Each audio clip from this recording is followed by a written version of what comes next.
Shabbat face on it. And we're live. Shabbat shalom, everybody. Now, today's parashat, Vayera, is the second parashat in Shemot, I believe. And so we've got to partially cover last week's Torah portion to make better sense of this week's Torah portion. And so, if you don't mind zigzagging back and forth a little bit, if so, make sure you give me a high sign so we can try a different route with the lesson. Now, there's a few things that have happened with the parashat.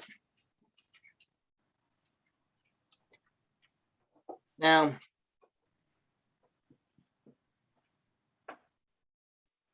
do you remember the conversation that Moshe had at the burning bush? He saw the light from a distance. Now, what it says in Hebrew in reality is that the Most High had sent a malach, a messenger, to be the fire in the bush that didn't burn the bush. Okay? Wow. Now, that makes it really interesting just to begin with. Okay? Because not only is the burning bush, the fire burning, but the bush is not burning, but the bush is burning with the fire that is that messenger. Not just caused by the messenger, but is the messenger. Because one of the things people don't quite understand, if you've ever studied the prophets and you see in their visions that they have some pretty weird visions based on secular thinking. Okay.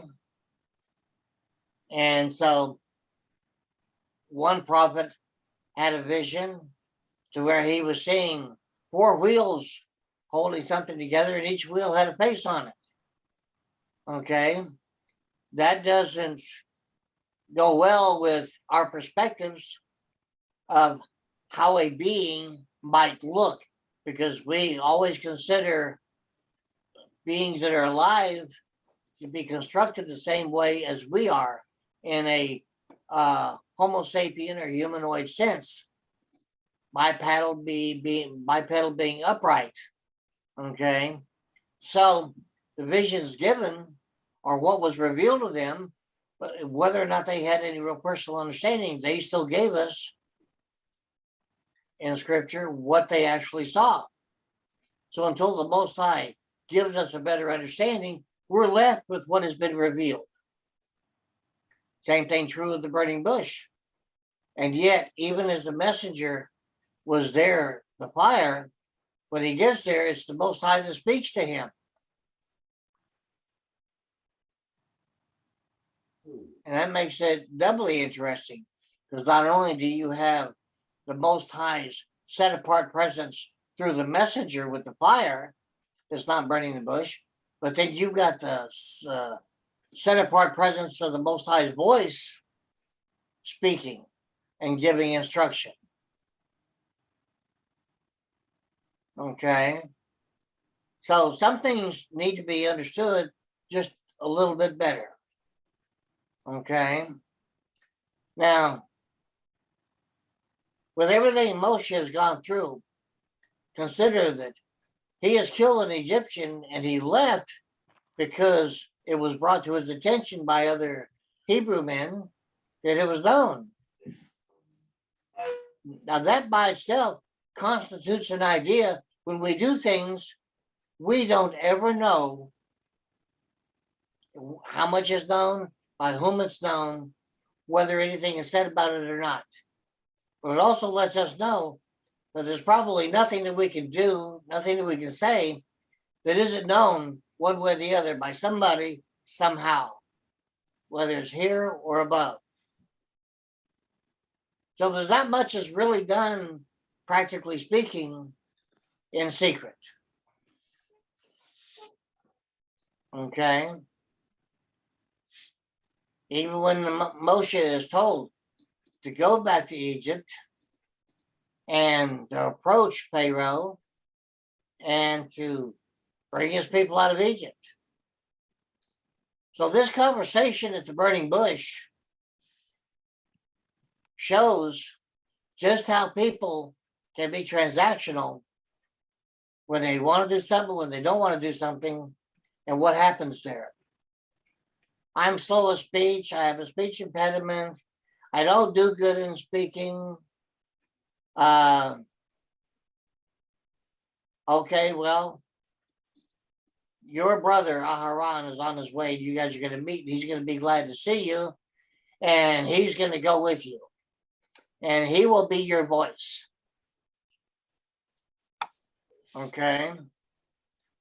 Now it gets real interesting as this happens, because when they get back to Egypt and they speak to the Hebrew people, those that are there at the time, and he tells them, the Most High has remembered his covenant. He's heard your cries. He's going to bring you out of Egypt and set you free to be his people, and he's going to be your Elohim and make covenant with you. And so they say, now, how can we believe you when we're going through all of this? Now, let's jump for a second and go over into this week's parashah in chapter 7. We're going to have to go back and forth so you can begin to see the progression here. Before, in chapter 7, there's something singularly important said to set the tone for the rest of the world, for the rest of the time of the existence of the world. And in that first verse, it says, Vayomer, and Yah said, okay, to Moshe. In English, even in the Crown, it says, I've made you a master over Pharaoh. What that word master actually is in Hebrew is Elohim. I've made you an Elohim. And the use here is judge. But it translates always, I've made you a God over Pharaoh. Okay. So you're going to act as my judge by the way that you carry out what I'm telling you to do. I've made you an Elohim over Pharaoh, and your brother Aharon will be your prophet. So now, let me make sure that I do this right. Okay. First off, the Most High speaks. Whatever the Most High speaks, guess what follows? It happens. Okay. Now, keep this in mind. The Most High says you're going to be as a God, as a judge over Pharaoh. Pharaoh was already called the God of this world. So in effect, Moshe was given an office as a judge, Elohim, over the God of this world. He was never removed from that office. The office in all of Scripture never shows that that office was removed once it was put in place. That should get your attention. Okay? Secondly, his brother Aharon was made his prophet.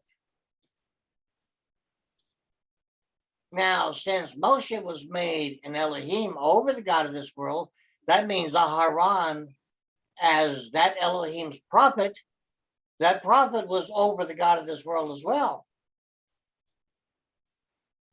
So there was nothing there for the God of this world to negotiate with or to set up plans with, because they were both set up over on top of the God of this world, Pharaoh.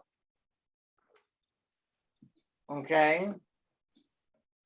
Now, you need to keep this in mind for everything this is going to happen, because this premise is why the world has been having problems with our people ever since.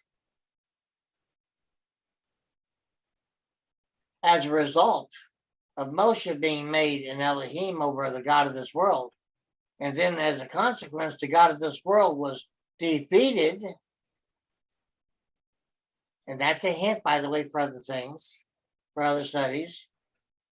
And he kept his prophet with him, and his prophet was also made to being a line of Kohanim, the sons of Aharon, to where they continued being called the sons of Aharon, continued working in that office, because even in the prophets, there's no hint at all that we ceased to be of that line or we ceased in our office, even though some changes have been made through different situations and circumstances with the crucifixion, resurrection, and ascension of the anointed one, as well as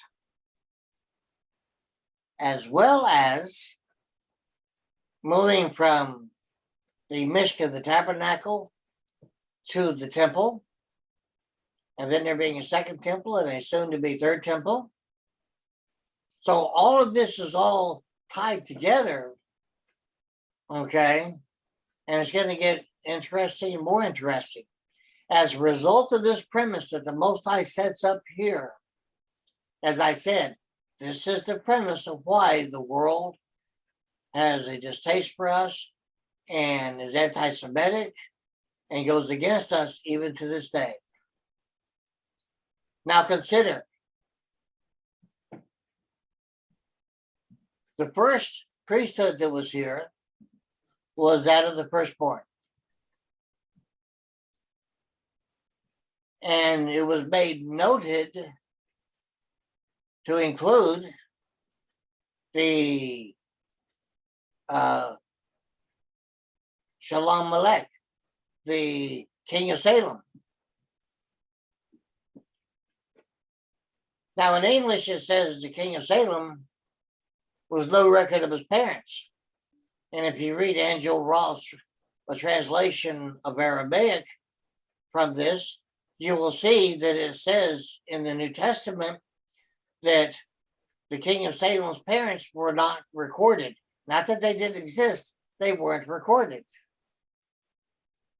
This was not an uncommon thing because it was a habit all throughout the Hebrew Bible, the Tanakh, to where most women and wives, daughters, were not recorded in scripture either. So this was not a one-time event. It was common for people that didn't really have a part to play in the Most High's kingdom, or bringing the kingdom in from one ancient times to modern times. It's not an unlikely event that they were not recorded in the scripture we have today. So these are just small points to take into consideration. And we'll see how they all play into each other as we progress. Okay, you still with me, Hananiah? Now, he stated again that Moshe would be the Elohim over the God of this world. The Elohim over the Elohim of this world. Now, when it says Elohim with Moshe, we understand that to be a use of Elohim as judge. When we see it with Pharaoh, we understand that to be a God. Yes. The term God of this world, at the time it was recorded, is it referring to just the immediate vicinity that was known to society? No. Most modern scholars in Israel like to say that. However, just like in the last 80 to 100 years, the US presidency has been referred to as the leading power of the world. So you can't say that geographically only concerns the United States. You follow what I'm saying now?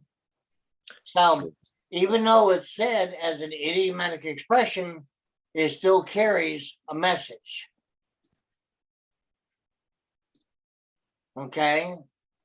Like, don't those two ladies look comfortable sitting there listening to us today? Now,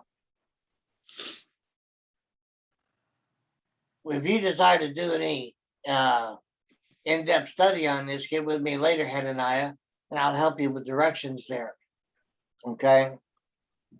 Now, so everything that leads up to this point that hasn't happened so far, okay, all through chapter 6, okay, we have the Most High preparing Moshe and Aharon through their interactions for this point to arrive.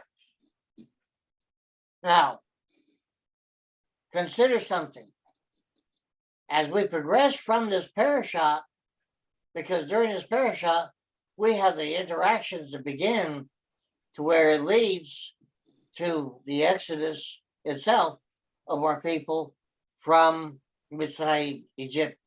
Okay, so consider that this is the premise that makes the rest of it workable, and this is the premise the Most High sets up. So all through the time Moshe is leading the people out, he was never removed from this office as the Elohim over the Elohim of this world.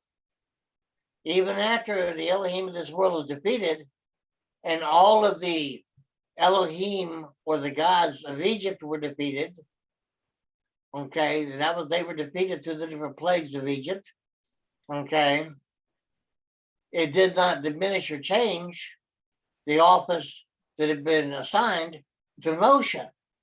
We all look at him as a prophet, and a prophet the Most High spoke face to face with, and none other like him. Yet and still, he was still given this office of the Elohim over the Elohim of this world. Even after that Elohim of this world was defeated, that office that was given to Moshe still remained. And Aharon, even though he became the Kohen Hagadol, okay, he still retained being a prophet, because once you're made a prophet, you're a prophet for the rest of your life. Okay, so he was a prophet over the God of this world concerning what the Most High would speak to him and say to him. Now, this would explain a moment later on in another parasha where Moshe had a moment with Aharon, because Aharon's sons, as priests, as Kohanim, failed to do something. So when Moshe came to Aharon, says, "Why didn't they do this?"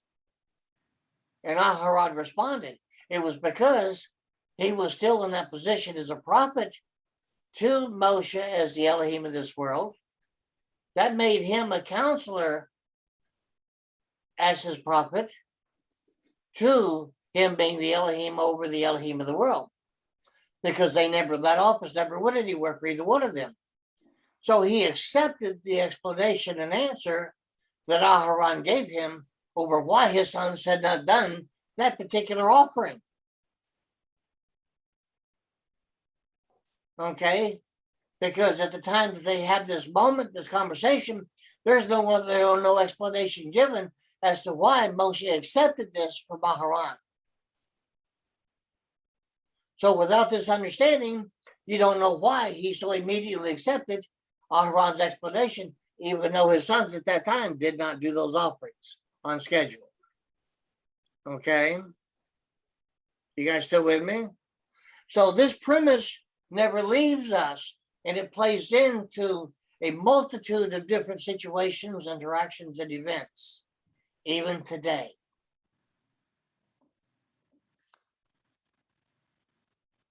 Okay? Now, because Moshe was as well a Levi, In biblical Hebrew, we don't necessarily use the V's as they do in modern Israeli Hebrew, because with the Ashkenazic and modern study, they say Levi. In reality, the phonetics of it would be Lewi, because the V's were all pronounced as with a W sound in scriptural study. That plays into a few different things in the prophets more than it plays into Torah and now. But just so you know. Now, there's also something else that played into the Most High giving this office to Moshe. Okay? If you look back for a moment in chapter 2, verse 2 of Shemot, Exodus, you'll find that once Moshe is born, his mother remarks that he is, in English it says he is told, good. But in Hebrew, the word is topia, meaning Yahweh is good, or Elohim is good. Okay? And there are many names that we have an association with these names, with a part of the name being the Most High or a part of the Most High. And so because of this, we have always considered that when she says he is Tobia, he's the goodness of the Most High, that was his Hebrew name, Topia. Now, there are other phonetically spelled ways of spelling it in both Yiddish as well as Hebrew, as well as saying Tovia, they say Tevia, etc. But this was the beginning of how the Most High used this premise. Okay? And to say Topia, that Yod-Heh-Wah-Heh is good, that would also explain later in the Brit Hadashah, a continuance of Torah teaching, where Yeshua said, only the Father, only the Most High is good. Why do you call me good? Because somebody said you are a good man. He said, how can you call me good? Only the Father's good. So Moshe being said of him that he was an example of the Most High being good, the Most High's goodness. This has always been considered his Hebrew name, even though it was only mentioned this one time. Oh, this is Yah's goodness.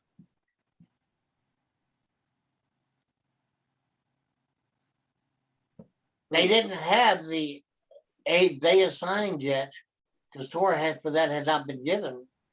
They were just knew that because of Abraham, that all Hebrew men had to get a circumcision, but they didn't have a particular time for it assigned yet. Okay, so that circumcision as a token in the flesh had not quite gotten there yet, as far as the 8th day written law was concerned. The circumcision came to us as an oath, as a token, okay, for the covenant he made with Abraham, and thereafter all the men, all the male children. But the 8th day of it had not yet arrived. And so in place of that, what we still have is God's goodness. Okay? So there's a lot of little things like this you're going to find as we study along that help you to understand how a premise is developed and then what happens with that premise being there and because of it as we go along. Does it give you a better idea so far?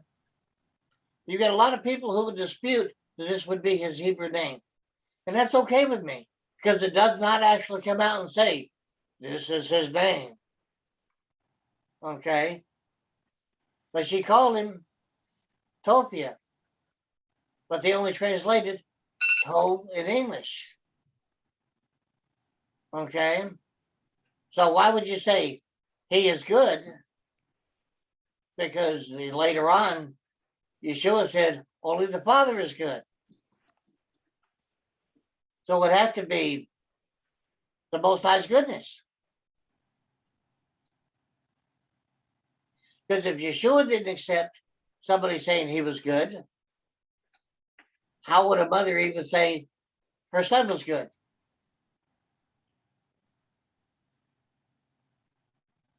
Does this help your understanding a little bit? So here this is implied. You won't ever see it explicitly anywhere else because it's not seen anywhere else. Okay? Now, consider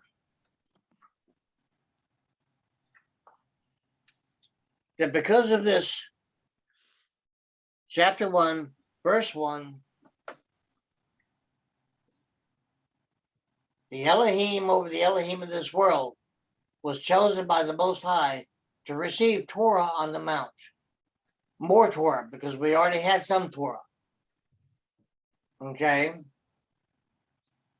Now, when he received the 10 words, as we call them, in English they generally say 10 commandments on the 2 tablets, it was only taught a lot about on the first side of the tablets. Not so much was ever taught about the other side of the tablets that were written on. It's even taught in rabbinical Judaism that they took both sides of the tablets for the 10 words. But they usually use just the first side, the face of the tablets to show the 10 words, even in synagogues and study houses today. Okay?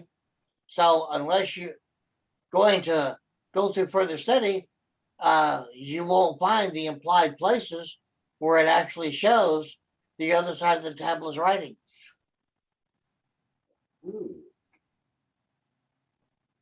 Okay? So it can be interesting. This premise sets up a lot of different things as you're beginning to see. Okay?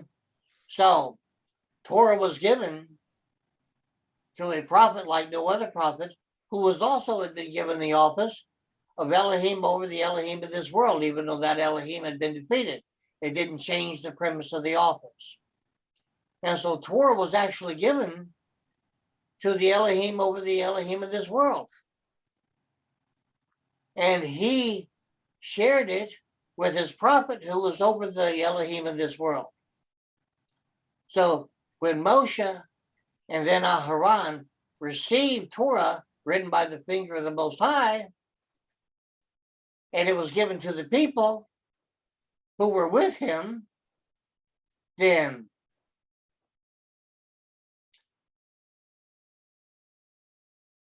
Torah was actually given to the Elohim of this world, over the Elohim of this world, and the prophet over the Elohim of this world, and given to the people who were removed from being under the Elohim of this world. Because it says the Most High purchased us with a great price from the Elohim of this world, Pharaoh. Does this give you a little bit better perspective of where this puts us as a people that belong to the Most High? And he remembered his covenant with Abraham and continued that covenant and then made covenant anew when Torah was given.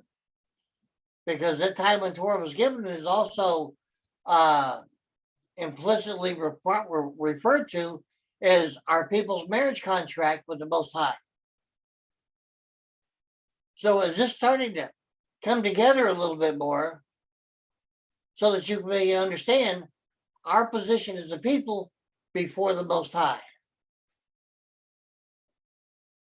And that's this does not disregard the fact that so many of our tribes seemingly have been lost, have simply lost their identity.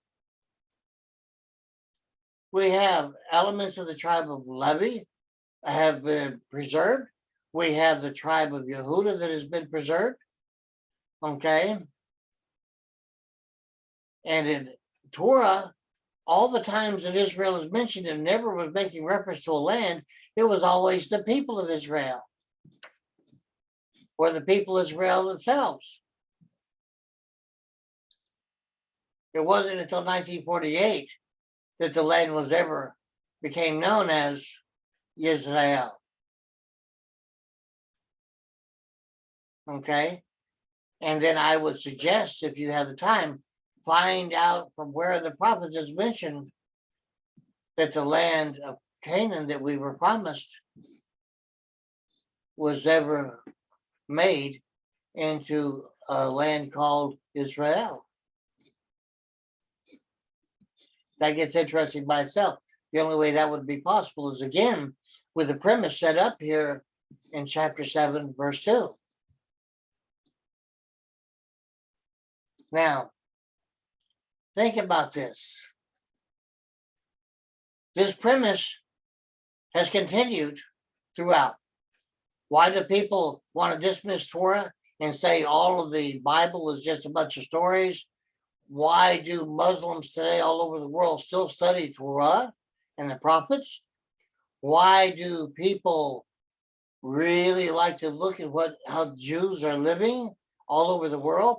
Well, you guys, everybody knows that as a Jew, you keep the seventh day as a Shabbat. And even on the Gregorian calendar, the seventh day has always been Saturday. Because if you look at a calendar even today, it still hasn't changed. The first day of the week on the left-hand side of the calendar is Sunday. And Sunday was given that name by the Catholic Church, the day of the sun, for their early morning daybreak worship service that they called the Mass regarding the sun up.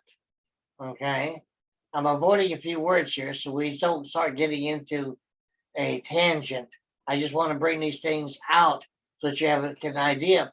This premise, how far out it expands, how far out it stretches, and how it develops continually over a period of time, still continually keeping our people set apart from the rest of the world.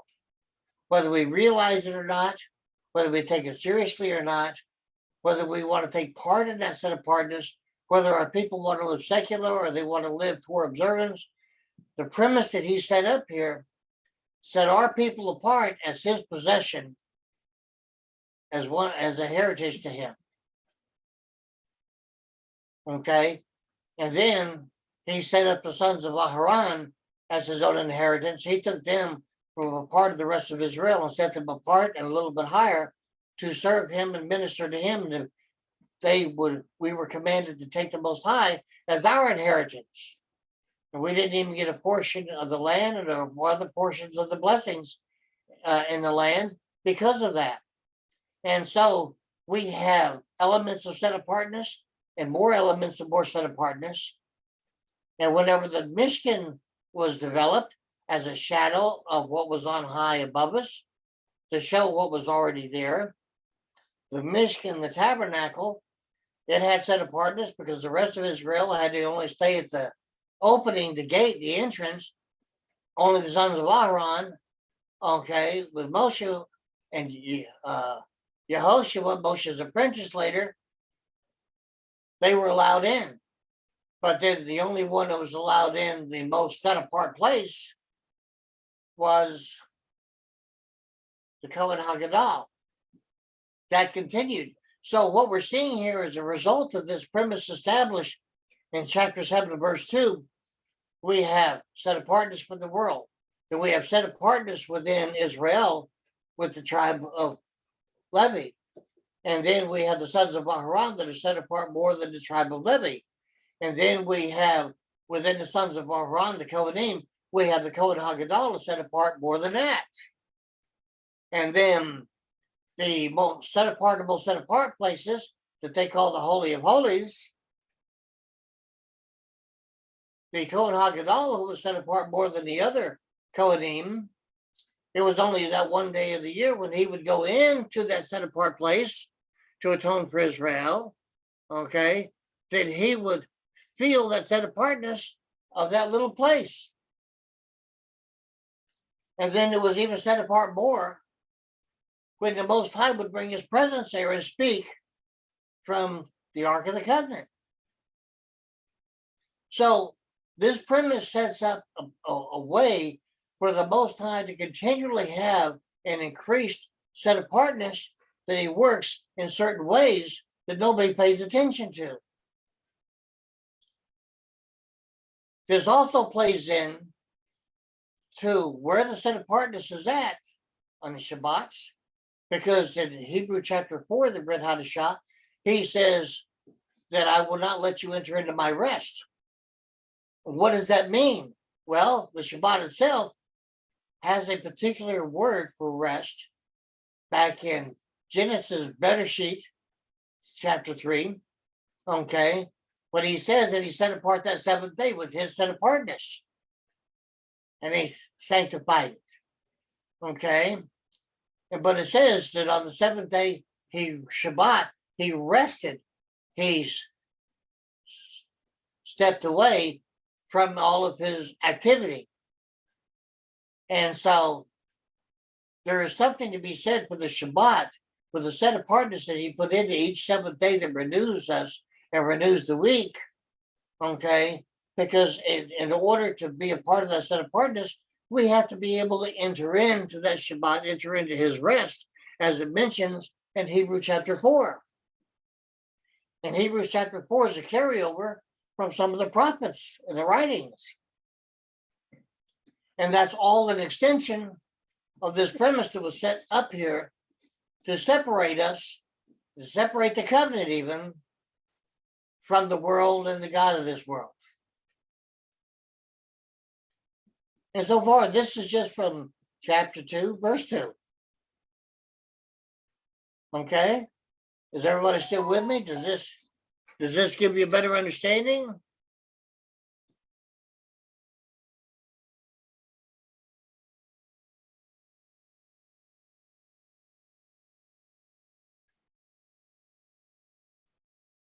Oh my.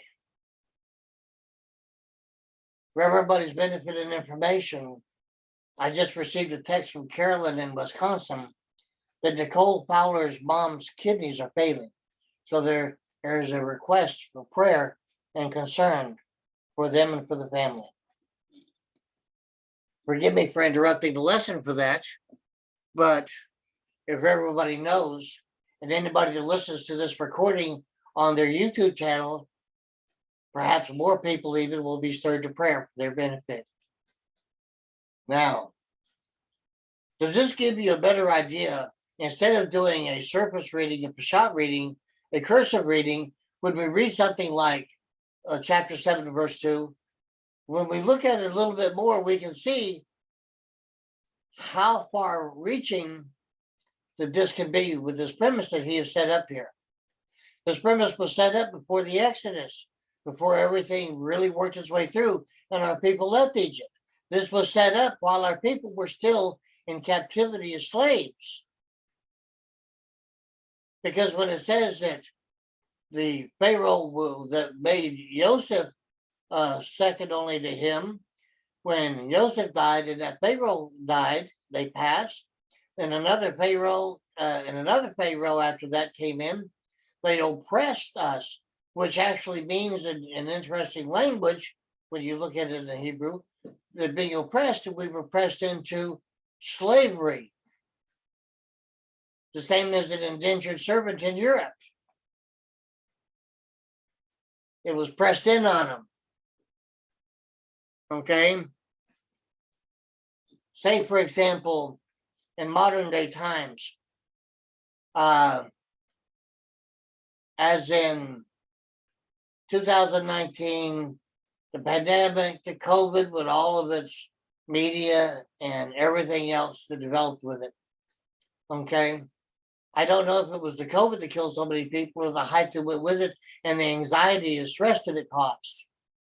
Okay? We still have over 1,000 different viral flus out there, and there's more waiting to come out. Okay? So we had flu seasons before, we still have flu seasons now. The point is, in 2019, something happened in 2019. And I've not departed from the lesson yet. I'm connecting somehow far reaching it can be. Okay. 2019, the global economy did what? It just about came to a stop. We had a global event that happened throughout the entire world because of this. Not the COVID itself, but what was given birth to because of the COVID. The global economy went deep sea diving. Okay, so what happened to the economy? What happened to people's jobs? What happened to people's possessions, their properties, where they lived?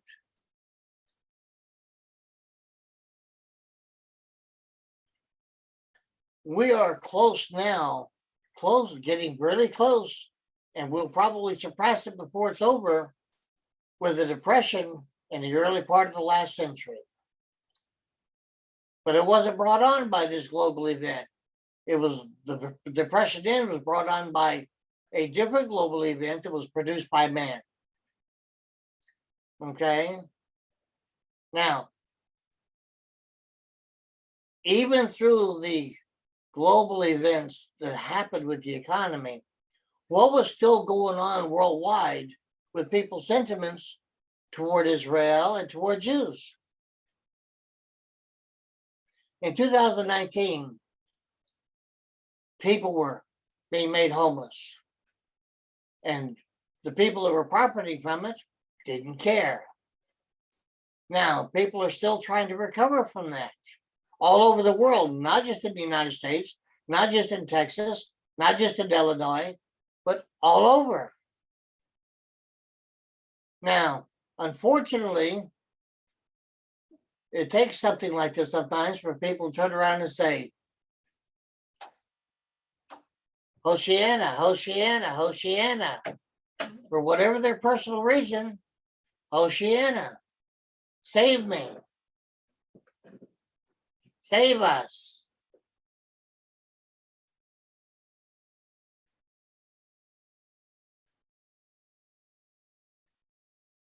When the Most High says, I am with you, and then Yaakov says, well, yeah, I just heard you, but if you're going to be with me, I need you to do this. So now people are still saying Hosanna, but then they're tagging it along with the premise, save us and do this for us and do this for us and do this for us. We're homeless. We need a place to live. Yes, the people that are saying this, yes, they're homeless. Yes, they need a place to live. However, House of Yaakov is transactional.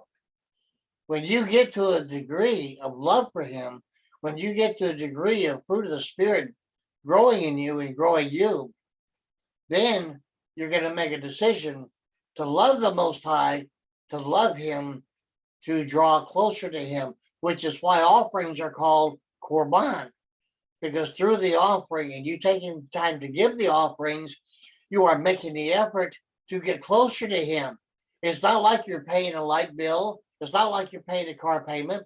When you're giving an offering, the reason it's called korban is because your heart is there and you are making that effort with your eyes on him.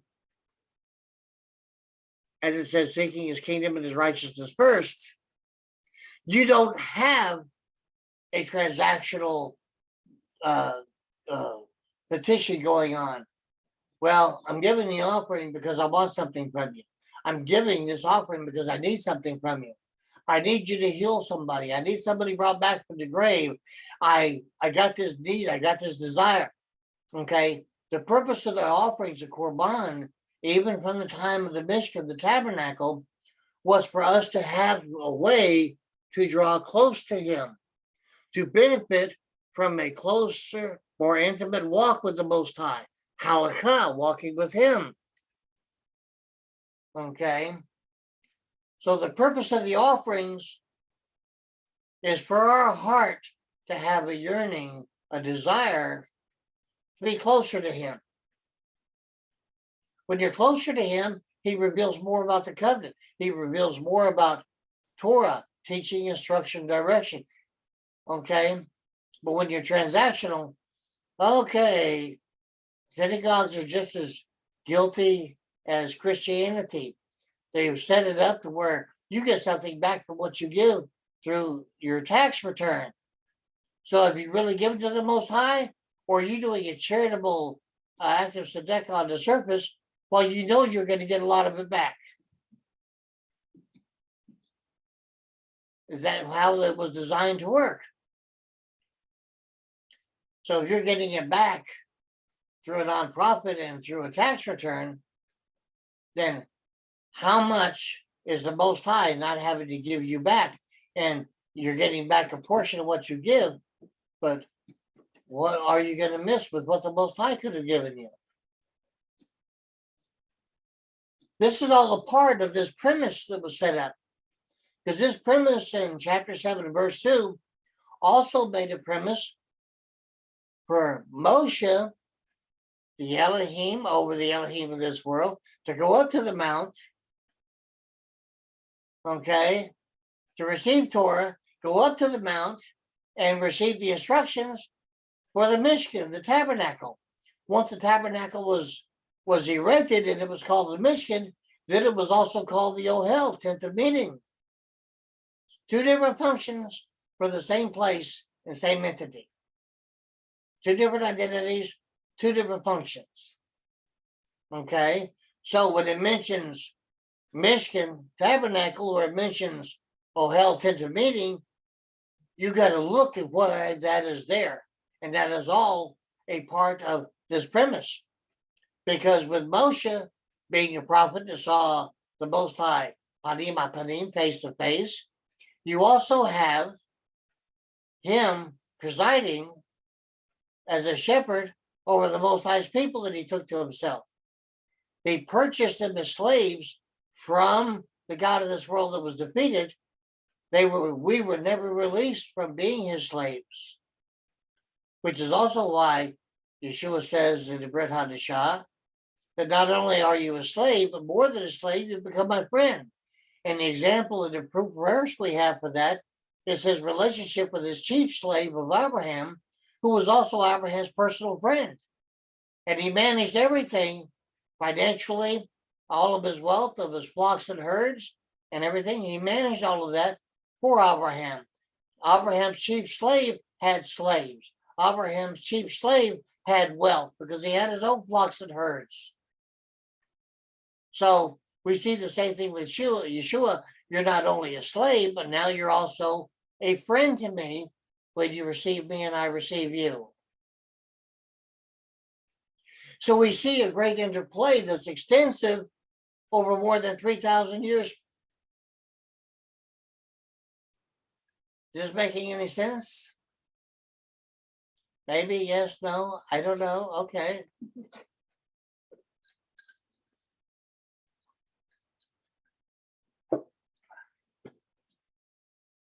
Now, consider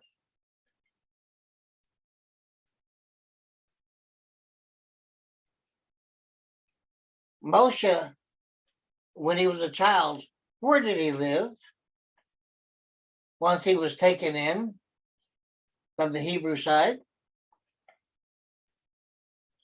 Remember, who was Moshe's nanny from the beginning? His mother, by command of who? The princess. Yes. So was Pharaoh go against his own daughter's choice and decision? He supported it. So when he grew some, where did he live out his life to adulthood? With his mom. No, he went to live in, His adopted mom. yes. In the palace. So Pharaoh knew him during his adolescent years. They had become friends.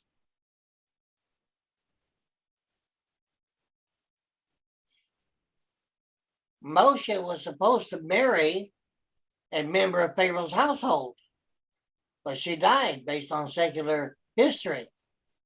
Oh. And when she died, he was no longer eligible to be Pharaoh. So it went to the natural born son of the Pharaoh. So the natural born son of the Pharaoh and Moshe have been as close as brothers, as friends. They weren't strangers when Moshe came before him to say, let my people go. Ooh. It wasn't, and besides that, what is even worse, okay, when he says, Yod-Heh-Wah-Heh is instructed, let my people go, this Pharaoh boldly, aggressively, sarcastically said, who is this Yod-Heh-Wah-Heh that I need to listen to it? And yet, he was listening to Moshe, and we discover why in chapter 7, verse 2. So, Moshe was chosen even from a baby to be brought up, knowing Egyptian law, knowing Egyptian culture, knowing Egyptian ways, because he was taught and groomed to be a Pharaoh, and yet didn't happen. The Most High in turn had chosen him to lead the people. Now it's really interesting because Pharaoh had also said, don't let me see your face again. But Pharaoh went against his own edict, his own ruling, his own command during the plagues when he called for Moshe to come to him.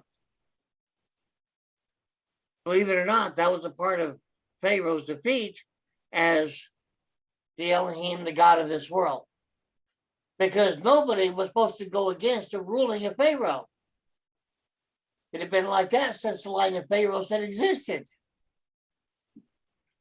And yet, this Pharaoh living on his throne, he broke his own ruling.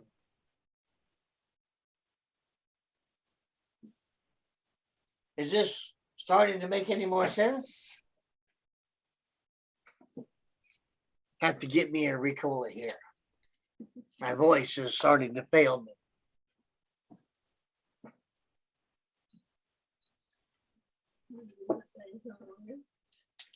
Oh, not while I'm teaching the house of Yaakov. We're commanded to drink wine when we teach the house of Yaakov.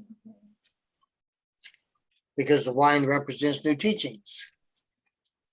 And in the house of Yaakov, even though Torah may be the same, the house of Yaakov has to be taught all over again as new teachings. Now,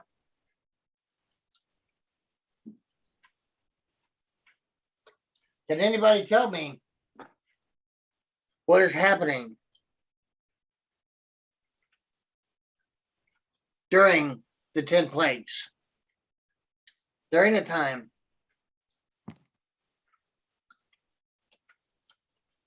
if we go back to chapter 7 and we see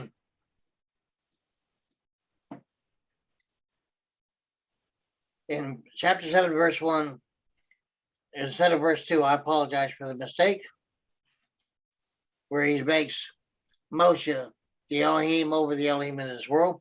It is indeed verse 2, when the Most High speaks to Moshe and Aharon and says, you shall speak all that I command you, and your brother Aharon shall speak to Pharaoh, so that he should send the sons of Israel out from his land. So here we see the Most High commanding Aharon in this office with his brother. So he says, I'm commanding you, Elohim, over the Elohim of this world, and your prophet,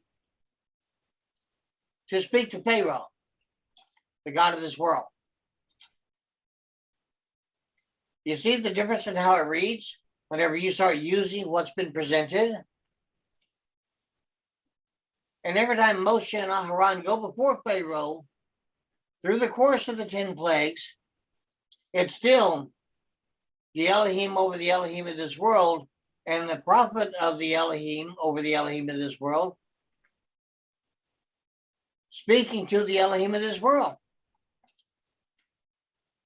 Does that present you with a different perspective whenever you see it in activity throughout each of the 10 plagues?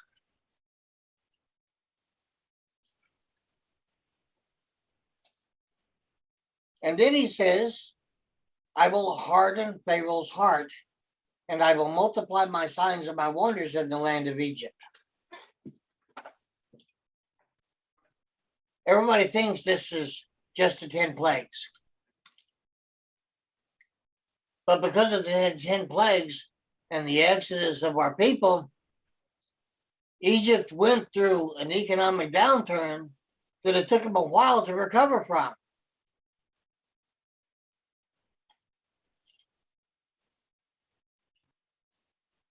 And when he says, I will harden Pharaoh's heart, this is also a proof verse that if he can harden a heart, what else can he do with a heart? He can make it alive again. He can soften it. He can instruct the heart. He can write on the heart. Because it says so in different places in the prophets and the writings.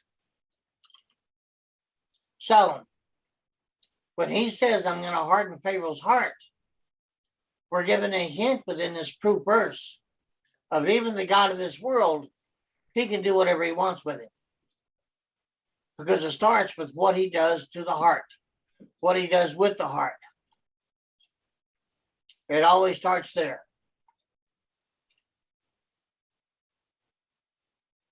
Now we know that the Pharaoh was sarcastic. Who is Yod-Heh-Wah-Heh that I need to listen to it? Why do we know this is sarcasm? What area in scripture do we use to understand Pharaoh as being arrogant? Because when Joseph was pulled out of jail as a slave, being sold as a slave by his brothers, and he's standing before Pharaoh, and he interprets Pharaoh's dreams with the interpretation the Most High has given.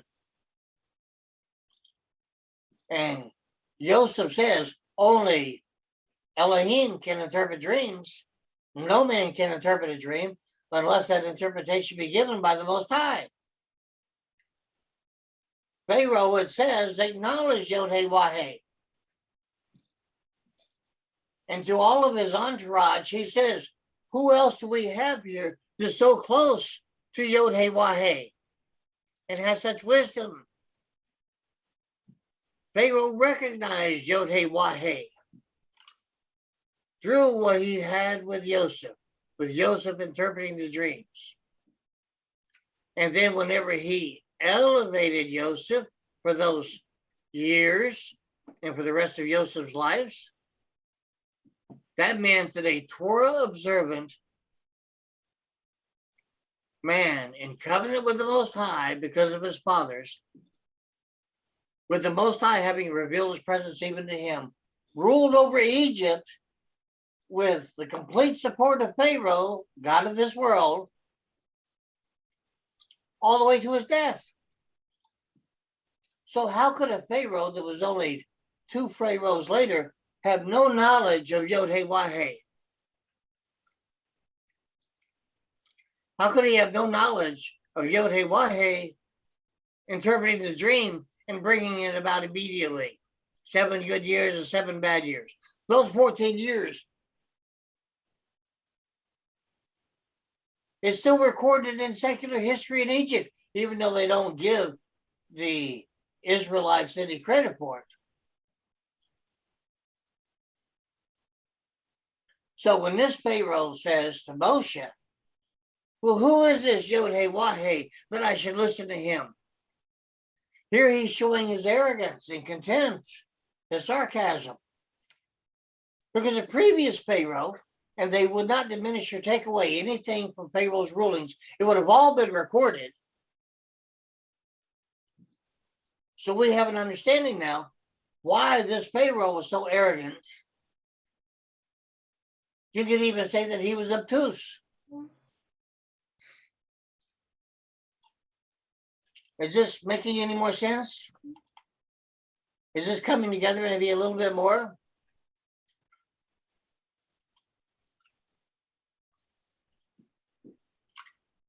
Now let's jump a little bit back to modern times for a moment, okay?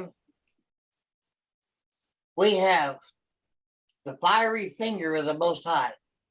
Remember, Yah's fire, he's a consuming fire. So it makes sense that his finger as fire would have written the 10 words on those stones. And he's doing it while Moshe, the Elohim over the Elohim of this world who was defeated, is witnessing this. He's not just a prophet here. He's the Elohim over the Elohim of this world. The Most High has sent him farther apart and elevated him to the Elohim over the Elohim of this world. And his brother Rapharan is a prophet to the Elohim over the Elohim of this world. I keep saying it over and over because I want to emphasize to you and help you to understand. This is a premise the Most High set up, even for Moshe to receive the 10 words from the on top of the mount. Just making any more sense? It wasn't just any prophet that he had called to be a prophet that was able to receive the 10 words in all of Torah. But he set Moshe into a place, put him into an office where he was set apart enough to witness this and receive this first part of Torah in the 10 words on the mountain. Not the first part of Torah that we ultimately received. The first part of Torah we received was whenever the man and woman left Gan Eden and their sons had enough knowledge of Torah, teaching, instruction, direction to make offerings to the Most High, which prompted the first murder in the Bible. Okay? So, can you see even receiving the 10 words by the Most High writing with fire his finger, how the Most High set this up for Moshe to receive it instead of just anybody else? And how he had to do it so there was enough set apartness there happening, not only with his presence, not just with his finger of fire, with Moshe already being commissioned into a set apart office over anything of this world because he was over the Elohim of this world. So at this time that they were commissioned, there was a set apartness enter into this world that Moshe and Aharon were commissioned into. Does this make any sense?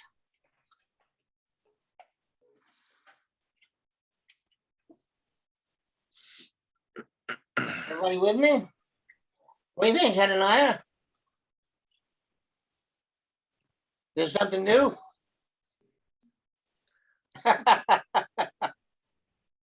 Okay. Now,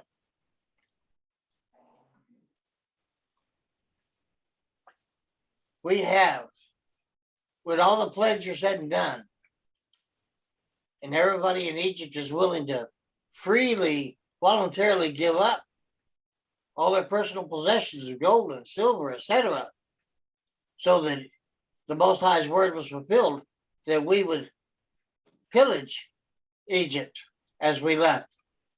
Now, think about this. Who is leading them out? Moshe, the Elohim over the Elohim of this world. After the Elohim of this world has been defeated. Now, what was the extent of the Elohim of this world's defeat? Complete. Complete. Yes. How do we know that? Because it says the Most High hardened his heart some more.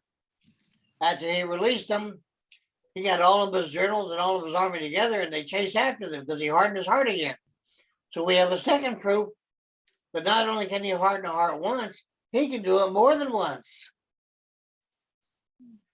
So if he can harden a heart more than one, yes, go ahead, Hananiah. I have to check on Dad. I'll be right back. By all means. Now, he hardened Pharaoh's heart a second time. So we know that he can do things with heart as many times as he wants to. He can harden a heart, he can soften a heart, he can make it alive, he can make it dead. We know that there's no limitation here. And because of the way that he hardened Pharaoh's heart a second time after he had been defeated as the Elohim in this world, what happens to Pharaoh? They go into the He dies. bottom dry ground of the Red Sea being parted. And then the water came over them. And his whole army with him. All that followed his command. His general corps of general officers and his cabinet. Everyone. Yes. So this was not only a major economical setback, this was a military setback. Massive. So Egypt lost the God of this world. Egypt lost their economical structure. Egypt lost their military structure. So everything that Egypt was went through a major change, even after our people left. Is coming together and making a little bit more sense? Definitely. Now, what happened? How did the Most High bring our people together in order for the Exodus to take place the way that he did? The death of the firstborn. Say that again. The 10th plague. Yes. What happened with the death of the firstborn? Only the Hebrews' houses who had the blood of the lamb on the doorpost, everyone inside was protected, and their livestock were protected too. But everyone who did not have that, no. Because I got it hooked to I got a zip tie. The humans Also- and the livestock of the Egyptians lost their firstborn. Okay. The first one of the God of this world was taken. Now that's an important thing. You remember the lesson, don't you? Right. Okay. No amnesia today. Do you know what Hannah has spoken? When the Elohim of this world lost his firstborn, what did Egypt and the God of this world lose? Next king. They lost the right to the firstborn. Oh, The Most High took away from the defeated Elohim of this world even the right of the firstborn. nice. Stripped the next generations. And he did it from Pharaoh's firstborn all the way down to the animals, as you said. But he loved Egypt through the God of this world being Pharaoh. They lost the right of the firstborn. And where did the right of the firstborn go to? Moshe. The right of the firstborn went to our people. Some of the Egyptians. Okay. And it's been with our people ever since. Now, why is that important? Because we still have firstborn today. Think about this.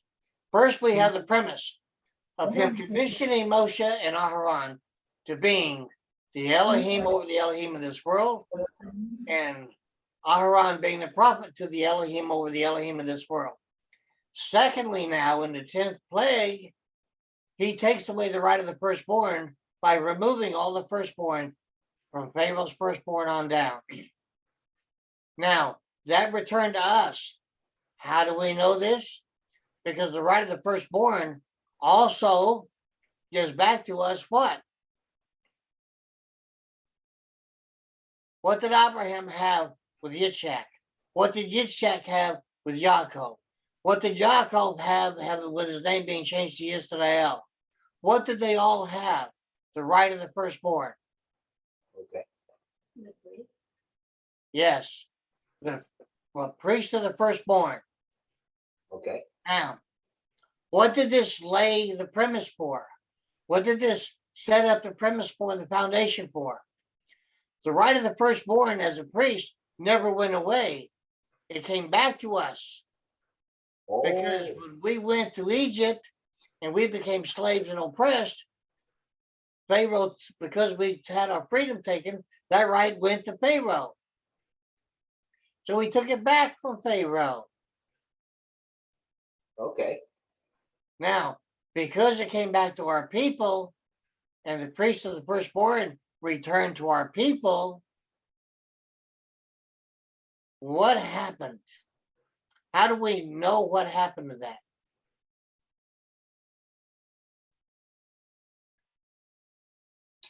The Most High took in the story of Ruth, where she had been a priestess of a pagan religion, and she married a Hebrew from Israel, and said to him, I will go where you go, I will live where you live, and I will die where you die, and your Elohim will be my Elohim. Yes. When she said that, what did she put in place? Because she became the progenitor of a family line for the house of David, Yes. David. So look what that right of the firstborn coming back to us, set in place by virtue of what happened to the Elohim of this world. You're beginning to see there's some domino effect happening. Okay. Okay. And then the prophecies from the patriarchal blessing of Yaakov, Yisrael, when he gave blessings to every one of his sons, that allowed those prophecies, those blessings to occur, to unfold and fully manifest because of the return of the blessing of the firstborn, the right of the firstborn, the priest of the firstborn. Okay. Because it said the house of Yehuda would keep Torah between their legs as guardians. Okay. Now, how do we talk about guarding something, Hannah? Are you guys still with us, or you started your own study? We are shomer over Torah, and we're commanded to be shomer over each other. We're commanded to be shomer over covenant and for our whole people. Now, this is only possible because of the premise that's already been set up. Now, we got the right of the firstborn back.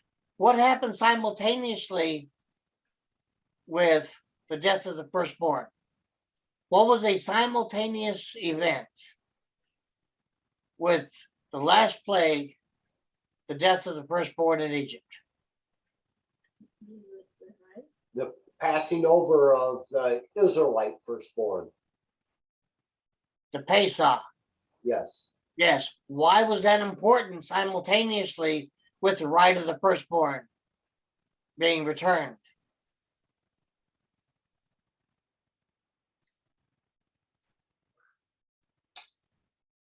Because the time of Jacob's trouble is the same time as all of Israel will be saved. It sets up that. That's not entirely correct. Okay. However, you're in the right ballpark. Now, Okay. with the Pesach, it was part of the birth pains of our birth as a people. The Pesach, the commandments that Most High gave in regarding the Pesach, was the first time God gave direct commands to all of us as a people. It was the first time all of our people were completely echad, in unity, in agreement, and we were all obedient at the same time, at the same place, doing the same things, everybody completely fulfilling the commandment of the Most High. Completely, not marginally. Now, this was a birth pain. Why do we say this? Because it is said in the prophets and repeated even in the Brit Hadashah, where it says that Israel is my firstborn son. So with Israel being prophesied that Israel is my firstborn son, what does that make Israel? A firstborn. And what does Israel have the right to as a firstborn? But the right, the men of Israel, the sons of Israel, B'nai Israel, all have the right as collectively, as a unity, and had as a people. We are given, that's whenever we're given the right to be the light of the world. Because all of the men in unity as Israel as a whole, not individually, became that Kohen, that Kohanim of Israel as the light of the world. You shall Because be a every nation. firstborn priest has a right to teach his family Torah and keep them in good standing and good order before the Most High. Even as it said of Abraham, look at my servant Abraham. His house is in order. He's obedient. And I'm going to make many nations from him. Why would I not share my plans with him?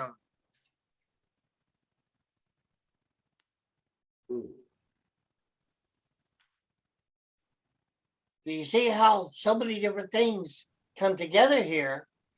Okay.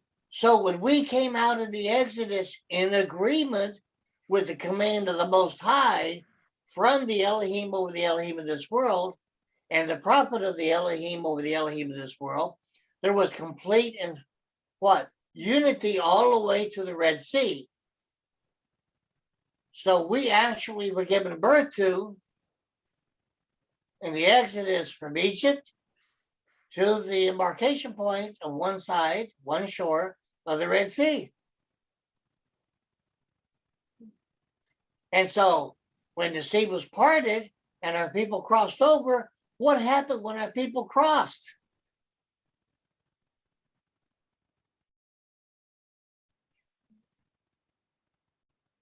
They were given birth to completely as a people. And it was by following the command of the Most High.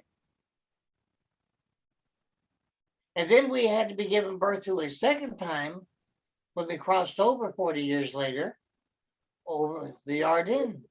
Yep. You begin to see how this premise keeps on coming back, keeps on coming back, keeps on coming back.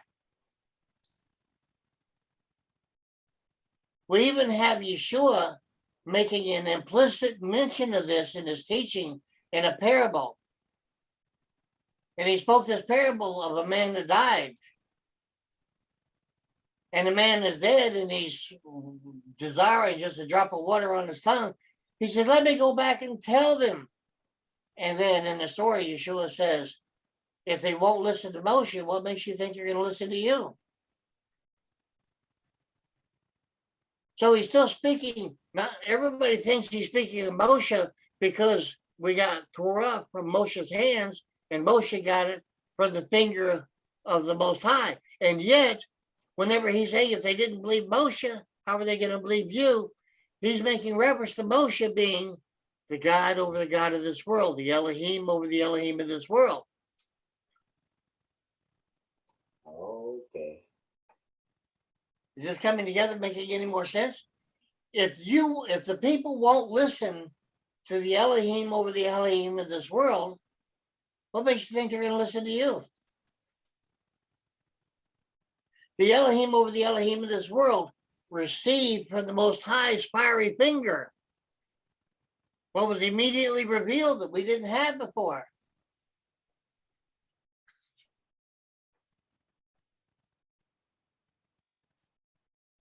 It's coming together somewhat. If not, it will after the Most High works on it with you.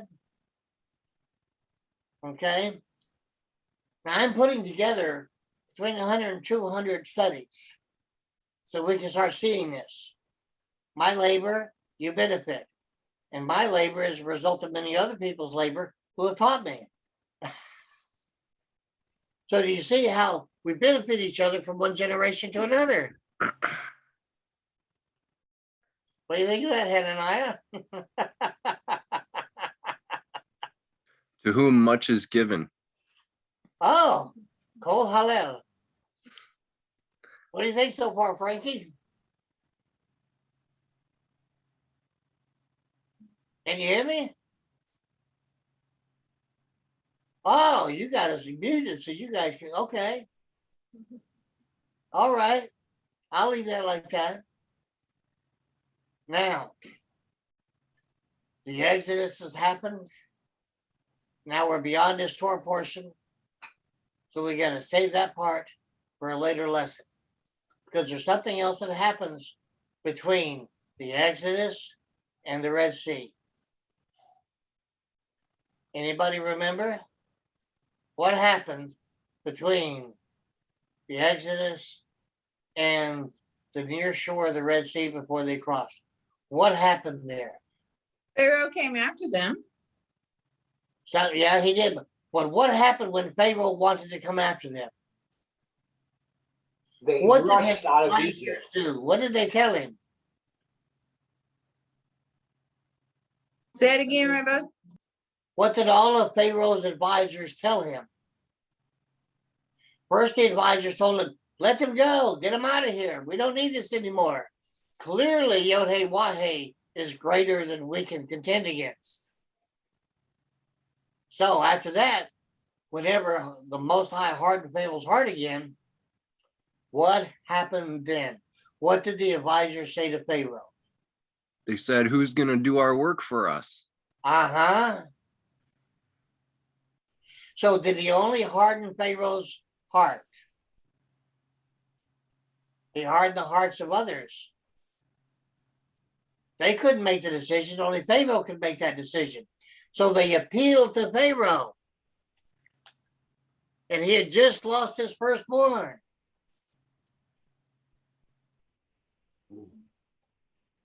So what did it take for Pharaoh to make the decision to chase after them? Not only the Most High hardening his heart, but him listening to his advisors.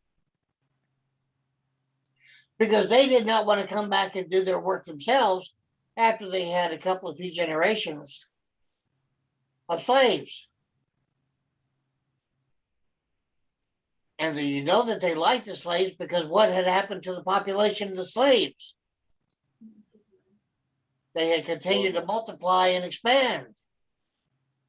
So there was a gross amount of people that had come to be. They were pressed into slavery because they kept on multiplying and saying, what if they join with one of our enemies and defeat us? So we got to deal with this wisely on their behalf, the Egyptians' behalf. So they were pressed into slavery.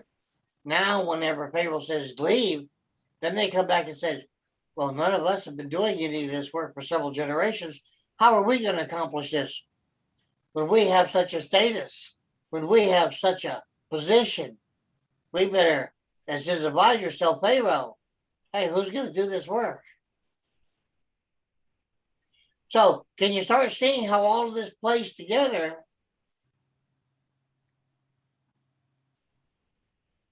It's repeating itself on a larger scale. Now, Pharaoh died. Our people crossed over the Red Sea. Now, what happened in Egypt? Pharaoh died, so what did they have to do? Appoint a new Pharaoh. Uh-huh. But the firstborn wasn't there anymore. He died. Right. So what did they have to do? That family line actually did what? Ceased. They had to go to the cousins. A new family line of Pharaoh started.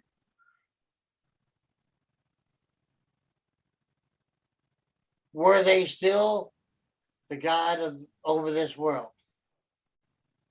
They had been defeated. So the God of this world had been defeated. Were they ever over the world again? Economically or militarily or anything? No. So they never regained that status. Okay. Who took that status? Israel. Good. We're the most high for Israel. Yes. Now remember how this plays. When the Most High took him out, the Most High was commanding the people through Moshe. And then he commanded the people through Yehoshua. And then he commanded the people until the people said, what? We want a king. We want to be like the other nations. So he said, you can choose a king, but he's got to come from among your own people.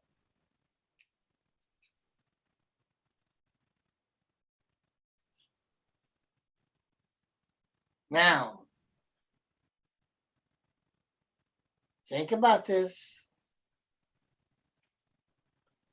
When our people decided to have a secular government, whether it was king or anything else, what direction did we take? Not the best one. No. More and more as each generation passed, what did we do with Torah? We departed from it. The kingdom divided. Did the kingdom ever come back together? We're Has it waiting. come back together yet? We're waiting for the two houses to come together, aren't we? Which two houses? Israel and Yehuda. Are you sure those are the two houses? Not anymore. Hananiah, you just made a mistake as a student. Just because I said, are you sure? I'm not casting doubt or disparity on what you said. I'm wanting to make sure that you are sure of what you've studied and what has come back to you. I'm sure those two houses are mentioned, but coming back together. Okay. Now, two houses had to come up. Why these two specific houses?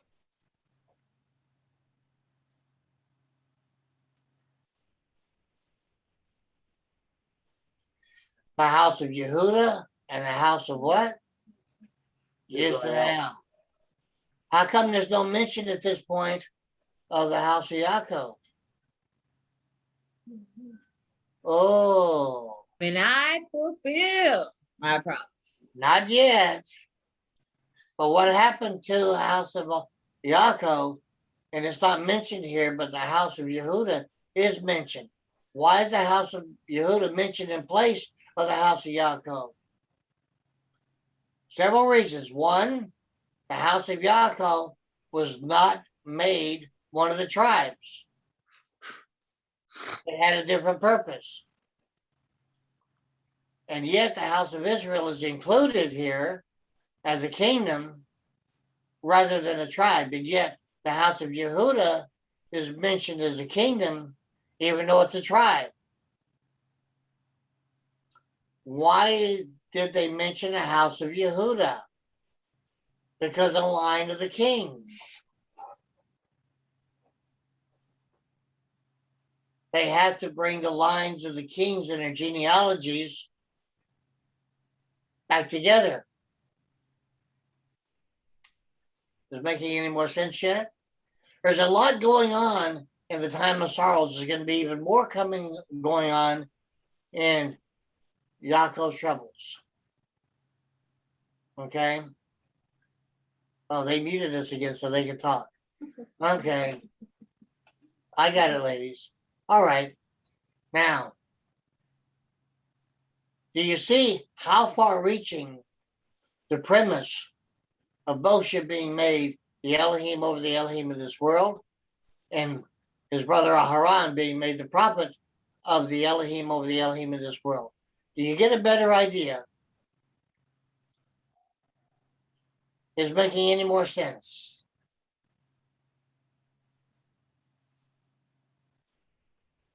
Okay.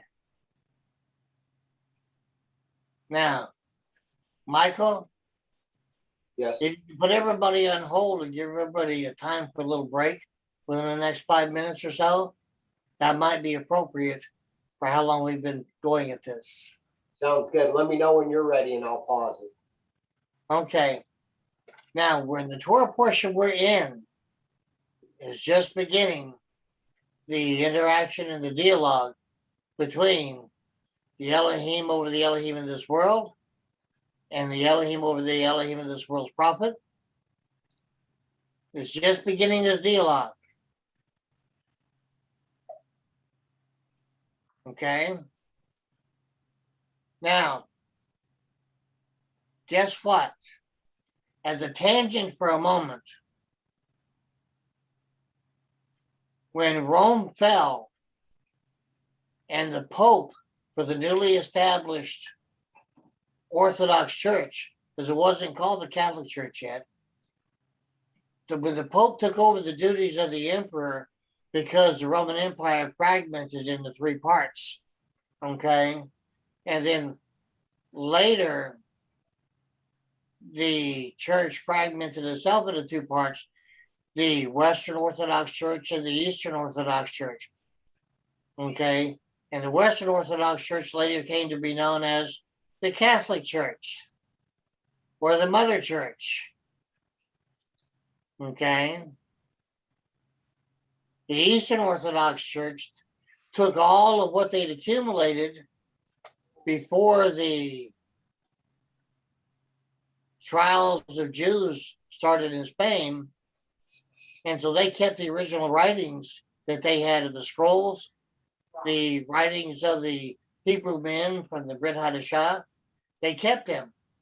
And then later on, the Catholic Church, during what happened in Spain, the Inquisition.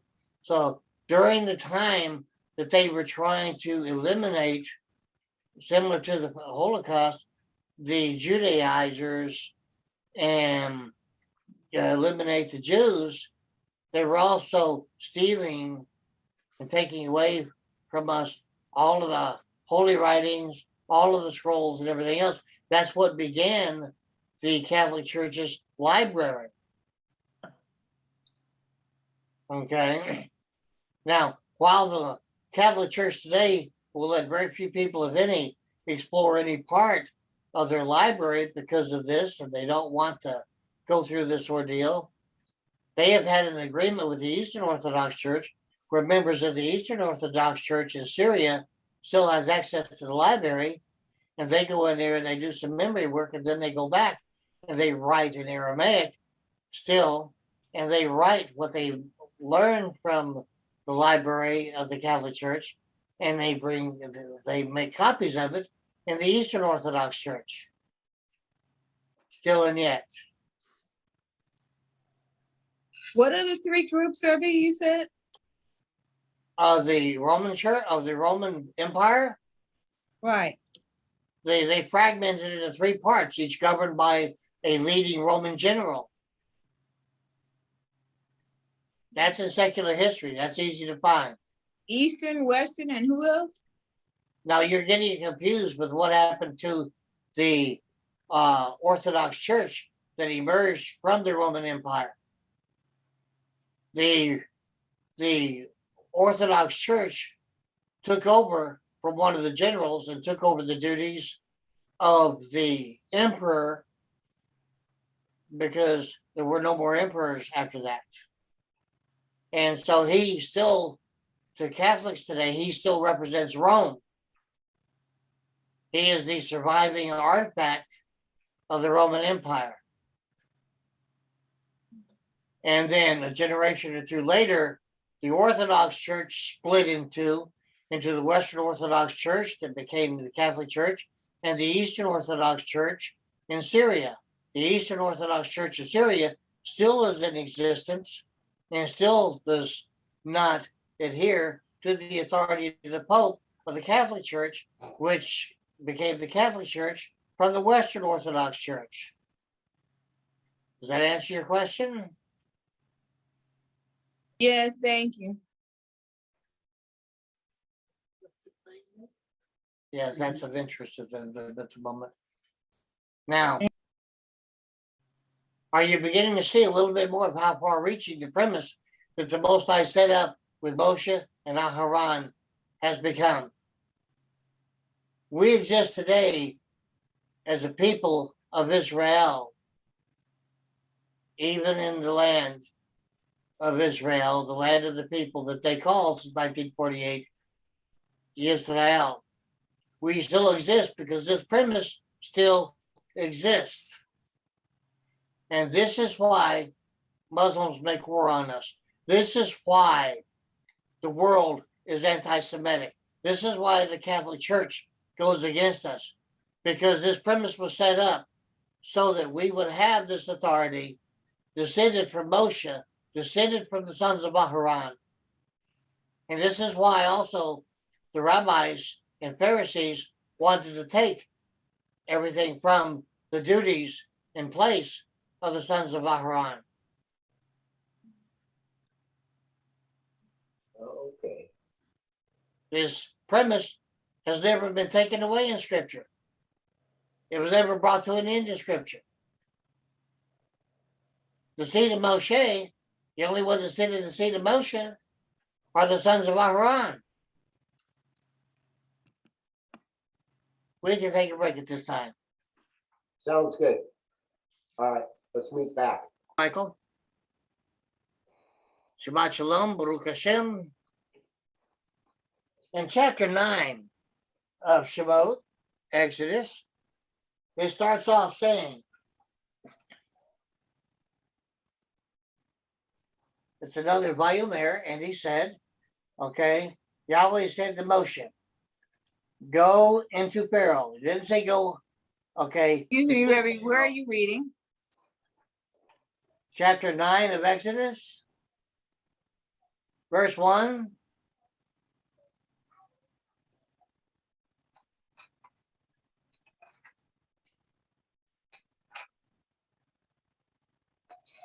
Go into Pharaoh and tell him, so says Yahweh, Elohim of Israel, send out my people to let them serve me. For if you refuse to send them out and continue to hold them, you shall see that the hand of Yahweh will be against your livestock in the field, etc. However, in verse 1, send out my people and let them serve me. There's two things you really have to take a look at here.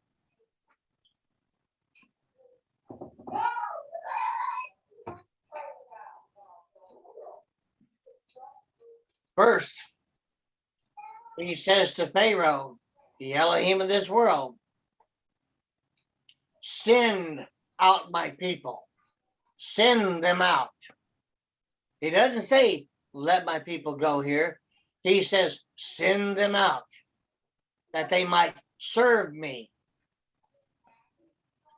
You notice, it's important here, you should try to find a place before this is mentioned for him to say, my people.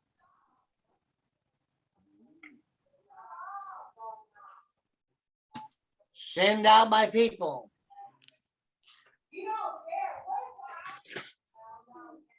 And let them serve me. Send them out and let them serve me.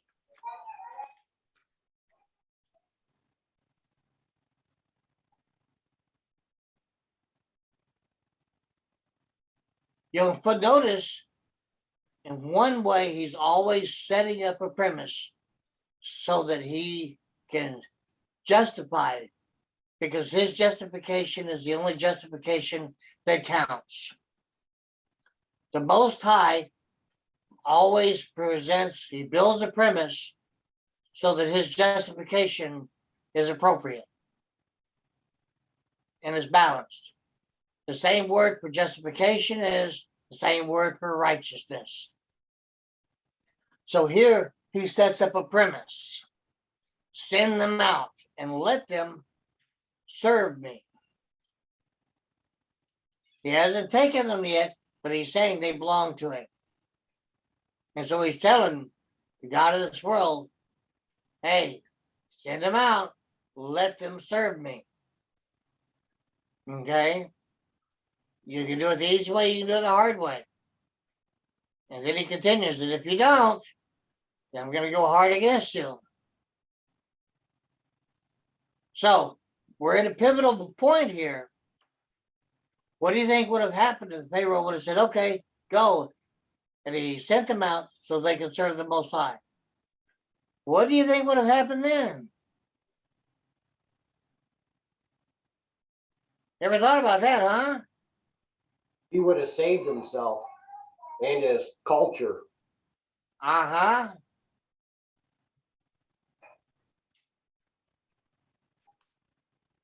He had a knowledge of Yod-Heh-Wahe because his predecessor, Pharaohs, had known of the Most High. The knowledge had to be passed down.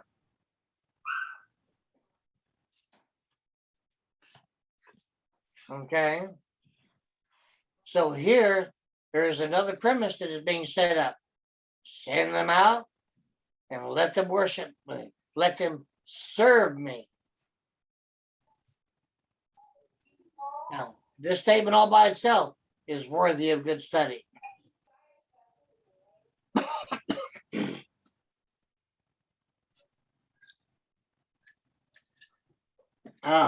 Ricola, where are you?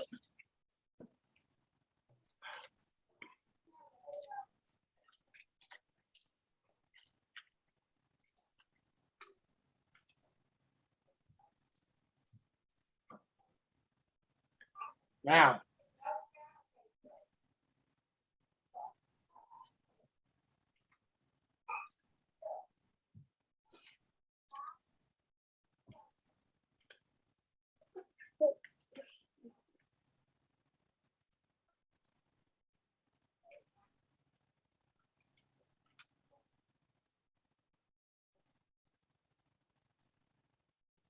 in verse 4 of chapter 9, it says, Yahweh will distinguish.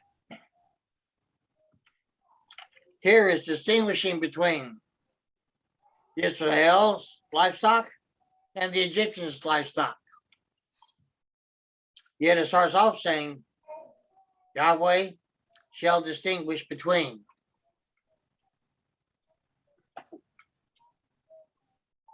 It will distinguish between what belongs to what is Israel and what belongs with everything and everybody else. Since he said this, he has never stopped doing it.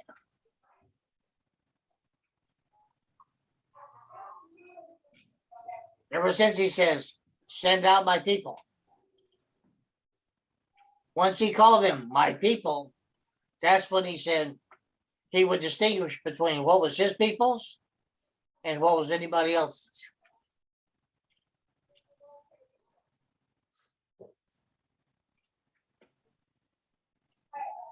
Because he says specifically,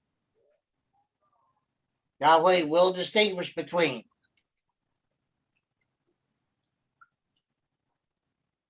Is this making any sense?